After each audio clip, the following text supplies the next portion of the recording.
You're going to be 3 months in, you're going to be a little nervous still. 6 months in, you're going to be feeling pretty good. 9 months in, you're going to be confident, and then you're going to screw something up horribly. And 12 months in, you're going to be fine. And by the way, screwing things up is fine. That's just part of life. That's just how we're going to learn. But like, you're probably going to need 12 months. All right, Tim. Well, welcome to the show. Ward, great to meet you in person for the first time ever. Absolutely. And yeah, thanks very much for inviting us to Stack HQ in Denver to do this. Thanks for essentially inviting yourself. This is great. Yeah. I think it's fair to say you've had a somewhat unconventional entry into the data center industry. That's my pitch, at least. Yeah, that's your pitch. And I've heard you on another podcast talk about the fact that, I think it originated from someone you knew through a punk rock band, starting out from relatively humble beginnings on the warehouse floor at Target. I was hoping you could just talk me through, go back to that time. And I mean, you took it all. So now there's no punchline. But when you're 18 or whatever I was at the time, you're like, you kind of forest trees. What do I want to do with my life? You don't have like a grounding situation. And so instead of deciding to continue to go to school, because I was like, what am I doing? I was just like, I'm out. I'm going to start working full time. Parents loved it. That was also their choice. So we did. I started working full time in a photo lab in a Target. Met some people there. Started a band. Pretty good, if I may say so myself. Others didn't agree with that, but my mom did. That was nice of her. And so then from there, bounced around a little bit professionally for a couple of years, but maintained that group of connections. And then some of them started to work for a company called Yahoo in what was called a data center. And I was like, cool, that sounds like a warehouse. And at the time I was doing backroom overnights for Target. Probably the hardest job I've had to this day. Mm-hmm. You're managing 40 different people, a lot of cultural diversity, a lot of age range diversity. Mm-hmm. And I was 20. So then some of those friends said, hey, do you want to come work for us? We're trying to we're now going to this new company called Facebook. Probably haven't heard of it, but it's like pretty interesting. And we need data center help here on the East Coast. They're opening an East Coast data center. So I went to a Five Guys, which is a burger place, and met a guy, George, and he was shucking peanuts, pitching me on. He wasn't pitching me at all. Let me rewind that. I was pitching him on why I wanted to work there because I really wanted to make $23 an hour versus the $18.75 that I was making at Target. So I somehow managed to land that interview well enough that he said, you know what, this guy's fine. Send him a laptop, have him come in, and let's have him push racks around, sweep the floor, pull pallets, that kind of stuff. So that's when I started in data centers, and that was in 2008 in Ashburn, Virginia. When did it click for you that your long-term career future could be in data centers, do you think? The company, the people, the how interesting the work is, that's more important to me than the amorphous concept of data centers. Mm-hmm. But when it clicked for me was probably 10 years ago, and I've been doing this for 17 years now.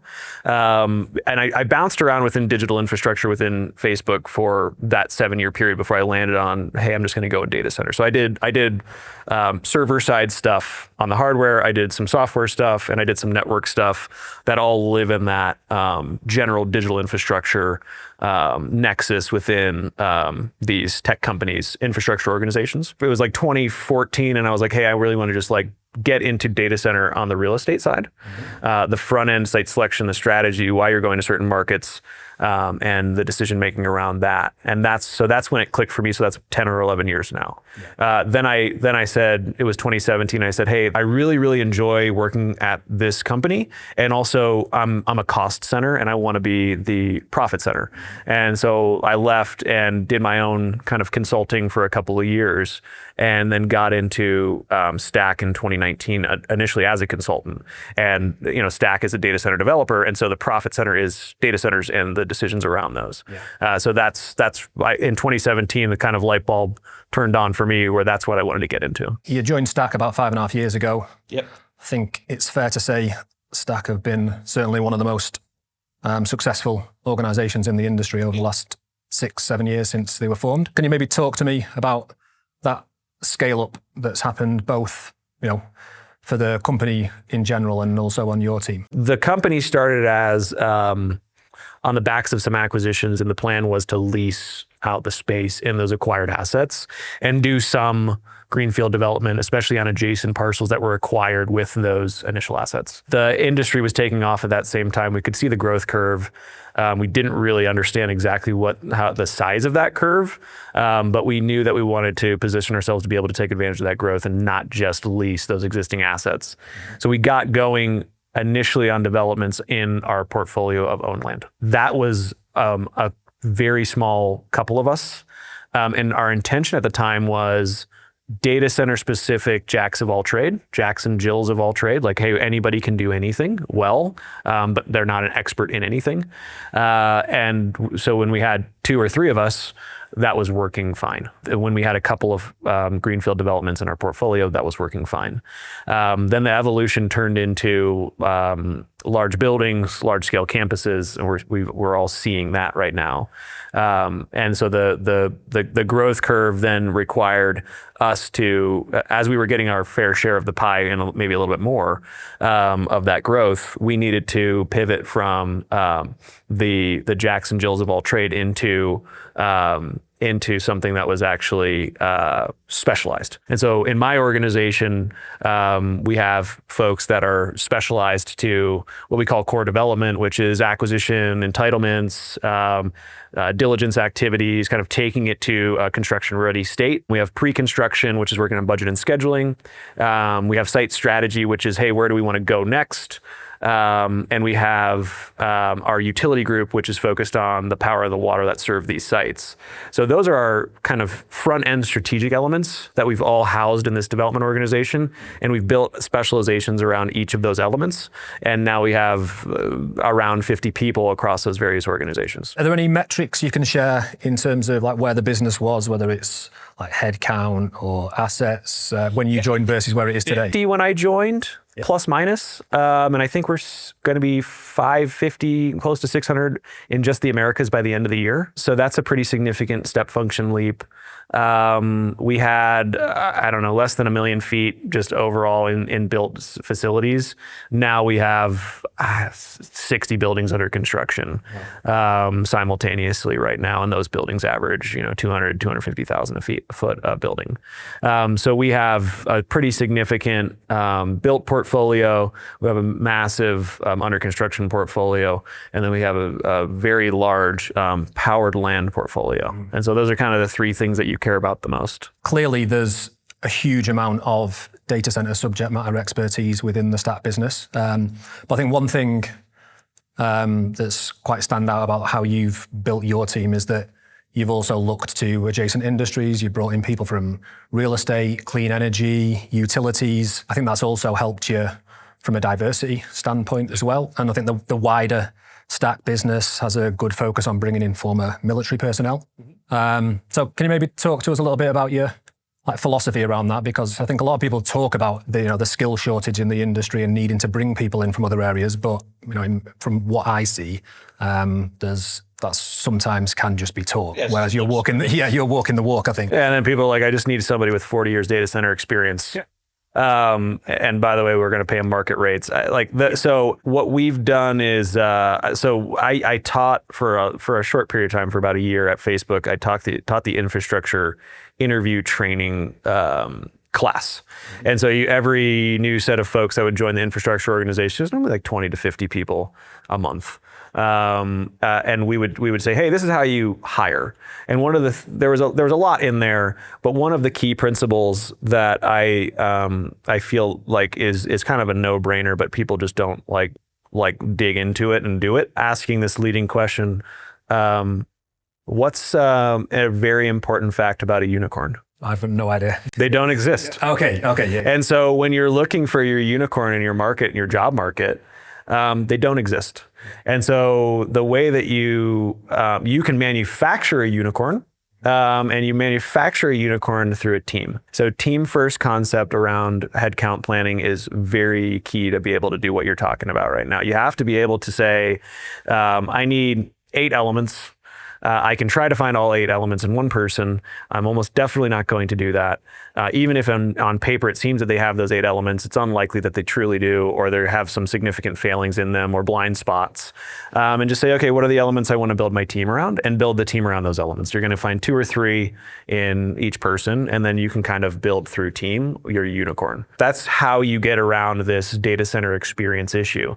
Because if you say, hey, I want a team of 3 people, 4 people, 5 people, I'm like a smaller group trying to start something up, or your stack infrastructure and you have a large development organization.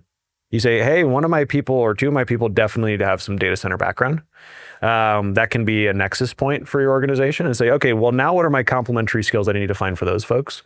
And if I need 5 people, 1 or 2 is going to have data center, and then 3 or 4 are not going to have data center, but they're going to have the skills that I need them to have. So look, you've already touched on some of this, but can you maybe expand a little bit on what you look for in people who aren't from the industry, and also like how you help those people to ramp up as quickly as possible when they join the team? I mean, baseline, there's got to be some of the hard skills, soft skills that's pretty quickly glossed over with that data center orientation. It's actually one of your biggest risks by just being super oriented towards data center is you make trade-offs.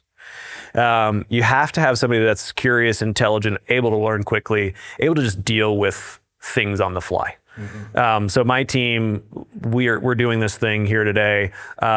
You prepared me to do this. I didn't ever tell anybody on my team to do it, but I walked around the office this morning and said, hey, can you come down and do a quick thing? All of them were like, yeah, sure, no problem. When do you need me? Like, I'll free up some time in my schedule. That's like emblematic of the culture that we're trying to build here and the people that we're just trying to bring in, which is we don't want to have constant chaos, but we do want to have the ability for people to just say, hey, it's something that I wasn't expecting this morning, but I'm rolling with it. And then the ability to communicate and work well in the sandbox, it's like so underrated. And it is a massive detriment to your organization if you have people that are constantly hero balling stuff, where you're just like, hey, me, put the cape on, go do the thing. And so I want to avoid all of that. I'm trying to save that for myself. You got to have at least one person. So that's key. And then the way that we ramp people up is we have a structured approach to interviewing.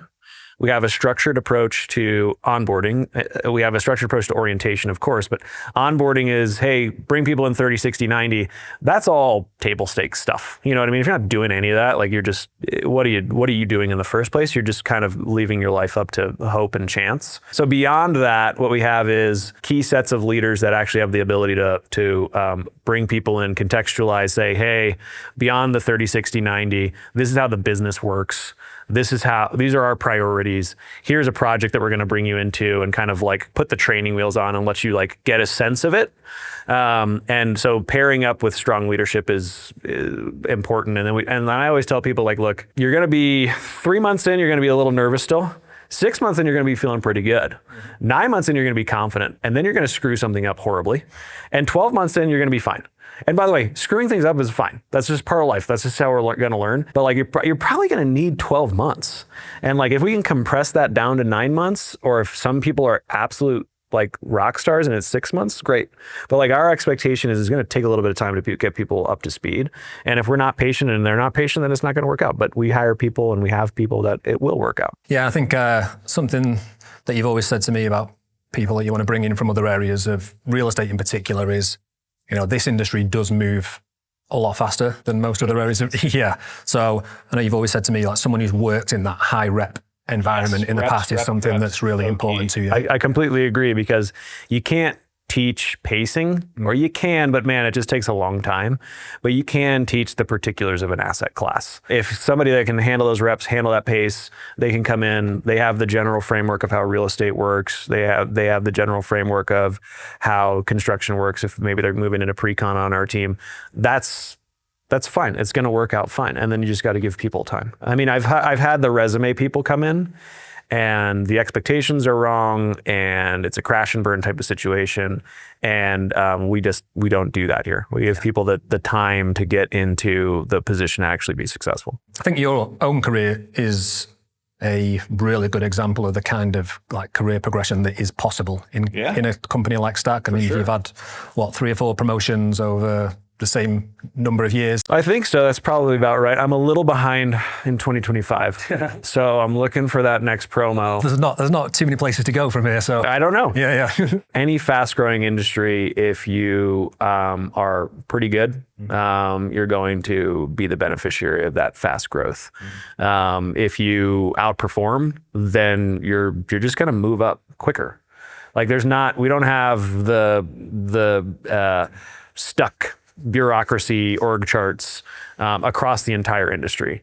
And I think we've all benefited in some way, shape, or form from the growth within our organizations and then the growth outside of the organizations, adjacent organizations, ability to partner with those folks as well. I've spent time not just working with our folks internally, but also working with our partner organizations. And those people that like we started in similar places have also realized similar levels of success. So we got a little bit of that rising tides thing. And then also if you're put in the right position in the right organization with the right team, you're going to even outperform the rising tide. Mm-hmm. Yeah. I mean, Stack's always struck me as a place where like really ambitious people can come, have a great career and have a bit of fun along the way. I think so. I mean, like there is definitely a lot of that like work hard mentality. And I say work hard, play hard. I don't know. I play light. I really enjoy what I do in the workplace. And then I have enough time in my role to go home, do the things that I want to do with my family, spend the time with them. Mm-hmm. I take a couple of weeks of vacation a year where I just put the laptop in the drawer.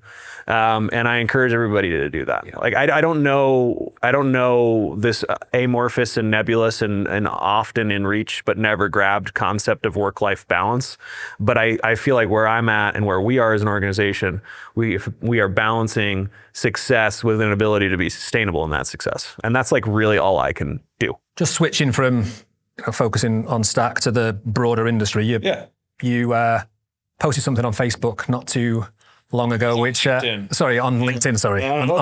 which blew up a little bit. It's something I've heard a good number of people talking about over the last few months in particular, but never heard it referred to as vapor watts, which I really liked. And I think, you can fill in the gaps, but I think you were comparing it to something that happened in the software industry. Yeah, early SaaS days, concept of vaporware, where you just have a pitch deck and you have software glossies, but you don't have any software. Nothing's built.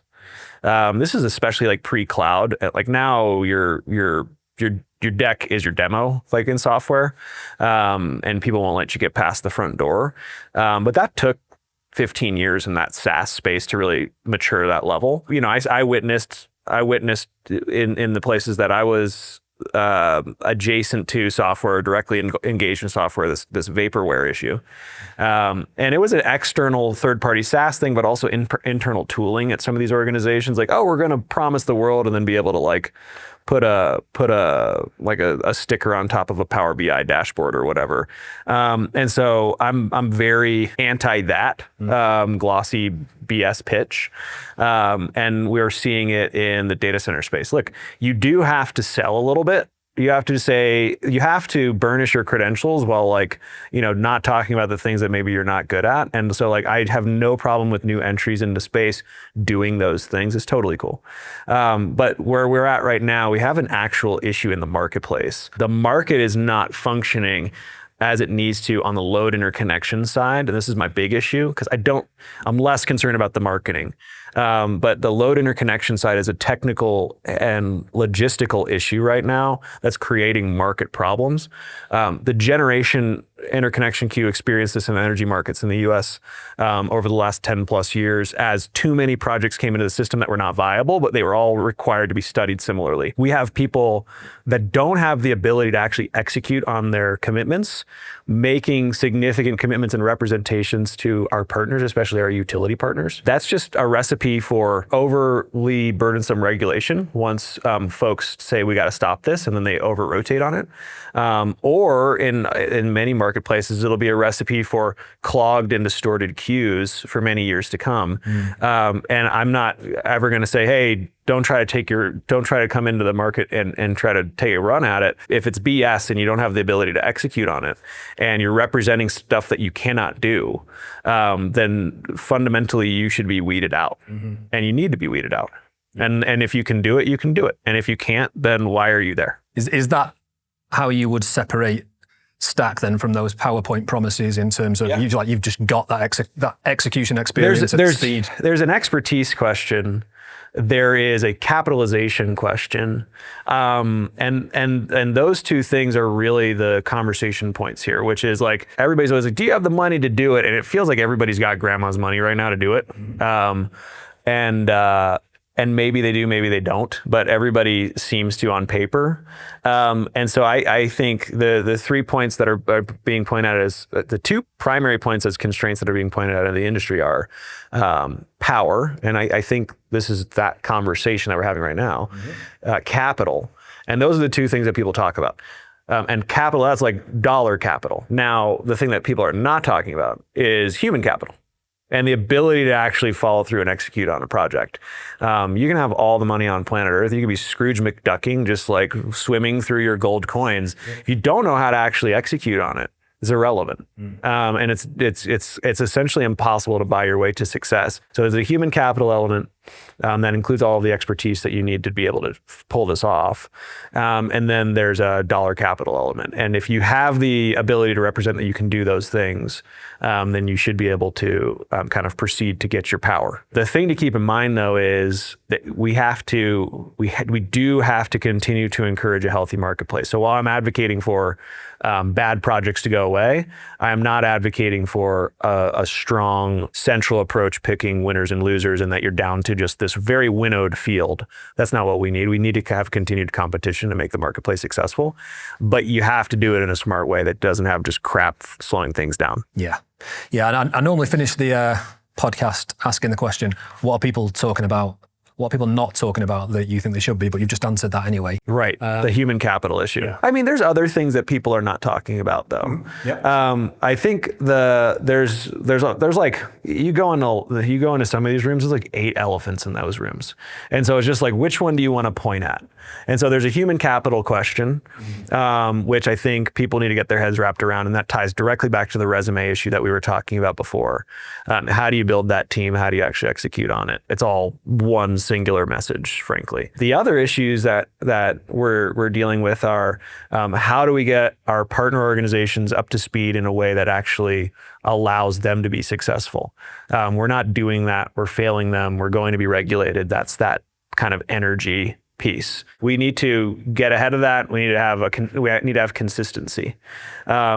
The other thing is that that people kind of hesitate to talk about is our primary competitors are not our competitors lists. Our primary competitors are the hyperscalers, self-perform. And that actually creates a ton of opportunity. Like, I think people are like, oh no, like I can't talk about that. No. It's actually like there's a ton of partnership opportunity in that space. There's a ton of co-sourcing opportunity. I think people view the world as insourcing versus outsourcing. There is partnership-oriented co-sourcing that can create a ton of optionality and flexibility in both parties' pipelines.